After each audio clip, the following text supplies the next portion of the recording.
What's up, everybody? Today I'm going to be ranking the top 5 contenders as of right now. And this is based on how teams are playing right now, not based on their past history, not based on anything else, but who I think could make a deep run into the playoffs and who my championship contenders are as of right now. And at number 5, we have the Oklahoma City Thunder. And this team has taken another leap this season from where they were last year, and they're still such a young team that they have so much more potential to grow. But Shai Gilgeous-Alexander has taken another step into becoming a MVP level player and could easily win MVP and most improved player all in the same season. He's averaging over 31 points a game on a 54% shooting and has the Thunder in the 3 seed in the Western Conference. And Jalen Williams is averaging 18 points a game on 42% shooting. Chet Holmgren is having a Rookie of the Year campaign and is an elite defender for this team. And just watching this team play and seeing them gel as a team and develop overall is really exciting, especially as a Canadian watching a couple of Canadians on this team in Lou Dort and Shai Gilgeous-Alexander. This team is going to be really good for a long time coming, and this year they are definitely a contender in the Western Conference. Next up, we have the Milwaukee Bucks at the number 4 spot. And coming into this season, everyone really did think that they were going to be clearing away the favorites with the Boston Celtics to win the NBA championship. And out of the gate, they did struggle a little bit, and Dame wasn't playing up to his normal standards as the team was trying to get used to a new coach, Adrian Griffin, and obviously transitioning to having a new star in your organization is going to take a while to adjust to. Having Damian Lillard as a primary ball handler alongside Giannis is going to take shots away from other guys, and we've seen other guys kind of struggle with that. Chris Middleton is still on a minutes restriction and is only averaging about 14 points a game, and no one else is averaging over 12, but when you have Dame and Giannis on your team, you're automatically a title contender. But we need to see other guys step up and score more. And while they are scoring efficiently, we're going to need to see Giannis and Dame allow their teammates to kind of get in a rhythm in certain games. Maybe a guy like Bobby Portis kind of has a breakout game here and there. Brook Lopez has a breakout game. Chris Middleton, once he's off his minutes restriction, we're going to need to see him step up in a bigger way to be able to provide depth scoring for this team, because as we've seen in times past, 2 guys alone cannot just go and outscore another team, even if they are 2 of the best players in the world. So while I do believe in this team, I think that they're going to need Chris Middleton to come back fully to not be on this minutes restriction anymore and really have his full role back in the offense where he can be a 20-plus point per game scorer.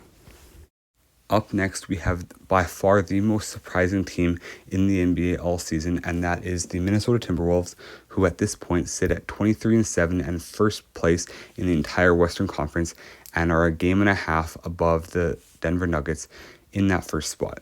And this team has really come together as a cohesive unit. And if you look at Anthony Edwards and Karl-Anthony Towns playing together very well offensively and really gelling as a guard big combo, and then you look at Naz Reid and Rudy Gobert holding it down at the center position and at the big position defensively, this team has a lot of different facets that they can operate on. Even when Anthony Edwards, their leading scorer, was out a couple of games ago, they ran 3 centers with Naz Reid, Karl-Anthony Towns, and Rudy Gobert, and they actually won the game, and all 3 guys had actually solid games. So to see this team really come together as a unit and really gel is really encouraging, because after the Rudy Gobert trade, it looked like they had given up their entire future for a player that wasn't really going to help them now or in the future. But with how they're playing right now, this unit looks really unstoppable, and I'm really excited to see how far in the playoffs they can go, because they are not really one-dimensional, and they have multiple different ways to score the ball. They have solid perimeter defenders, they have solid interior defenders, and they have a former Defensive Player of the Year that is looking back in his DPOY level status this season in Rudy Gobert. If Rudy Gobert can continue this play down the stretch and provide you that 13 points and 12 rebounds and 2 blocks a game in solid efficiencies, this team will be hard to stop in the playoffs, especially with Anthony Edwards at the helm. At number 2, we have the Denver Nuggets, who are coming off a championship last season and are looking just as dangerous this year as they did last year. Nikola Jokic is still averaging close to a triple-double on 26, 12, and 9, and just had a triple-double on perfect shooting from both the field and from the free throw line. Jamal Murray looks great when he's on the floor, and if he can stay healthy, this will continue to be one of the best duos in the NBA with him and Jokic. And if you look at their depth scoring, yes, they lost a little bit when they lost Bruce Brown and a couple other guys last offseason, but they still have guys such as Aaron Gordon, who I hope gets better soon from his injuries, but him and Michael Porter Jr., even guys like Kentavious Caldwell-Pope, Christian Braun, and Reggie Jackson, all these guys have been really solid for them, both on the offensive end and on the defensive end.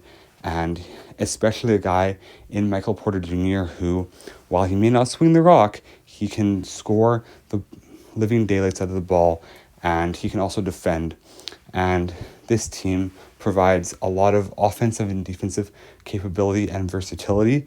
And going into a playoff run, this team has a lot of experience, a lot of confidence, and they have that star player in Jokic who can just take over at the end of a game and at the end of a playoff series. So I have a lot of confidence in them going into the second half of the season and into a deep playoff run.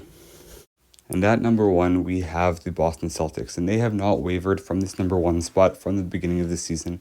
And I do believe that this is the most complete roster in the NBA, even after they almost lost a game to the Detroit Pistons, who were on a 27, now 28 game losing streak. But this team has it all, and you know what you have in Jaylen Brown and Jason Tatum, who are going to give you your 25, 26, 27 points per game per night. But then now you have a guy in Kristaps Porzingis who's been giving you consistent 25-point games, 30-point games. Just recently he gave you a couple 38-point games. And then you have a guy in Drew Holiday who's going to give you a lot of defensive versatility at the guard position, as well as shooting the ball solid and just being able to be kind of a floor general for you. And then you have Derek White, a guy who can give you buckets, give you playmaking, and give you elite defense. And then on top of that, you have a guy, even in Al Horford, who, as he's getting older, he still can give you buckets and he can give you defensive versatility. You have 6 guys who can consistently guard 1 through 5 and who can score the ball at will. So when you have a roster this deep and this talented, it's hard to bet against them because they have 6 guys who could genuinely be all-stars year in and year out. And even when you look at a team like the Bucks, a team like the Clippers out west, these teams have 2, maybe 3 stars, maybe even 4 really good players. But no one has the level of depth that the Boston Celtics have. And even past these top 6 guys, you have other guys like Peyton Pritchard who can score the ball, give you burst scoring off the bench. And you have a lot of very solid players on this team, even at the 8, 9, 10 spots that could even give you spot minutes on any other team.